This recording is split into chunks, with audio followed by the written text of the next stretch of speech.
ಮಹಾರಾಷ್ಟ್ರದ ರಾಜಧಾನಿ ಮುಂಬೈನಲ್ಲಿ ಭೀಕರ ರಸ್ತೆ ಅಪಘಾತ ಆಗಿರುವಂತಹದ್ದು. ಕುರ್ಲಾದಲ್ಲಿ ಹಲವು ವಾಹನಗಳಿಗೆ ಬಸ್ ಡಿಕ್ಕಿ ಹೊಡೆದಿದೆ. ಇದರ ಪರಿಣಾಮ 3 ಸ್ಥಳದಲ್ಲಿಯೇ ಸಾವನ್ನಪ್ಪಿದ್ದು 10 ಮಂದಿಗೆ ಗಂಭೀರವಾಗಿ ಗಾಯವಾಗಿದೆ ಅನ್ನುವಂತಹ ಮಾಹಿತಿ ಸಿಗ್ತಾ ಇದೆ.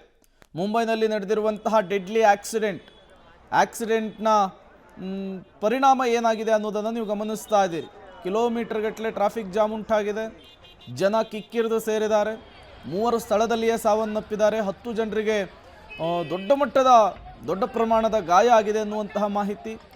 ಗಾಯಾಳುಗಳನ್ನು ತತ್ಕ್ಷಣಕ್ಕೆ ಸ್ಥಳೀಯ ಆಸ್ಪತ್ರೆಗೆ ಶಿಫ್ಟ್ ಮಾಡುವಂತಹ ಕೆಲಸ ಆಗ್ತಾ ಇದೆ. ಕುರ್ಲಾದಲ್ಲಾಗಿರುವಂತಹ ಘಟನೆ ಇದು.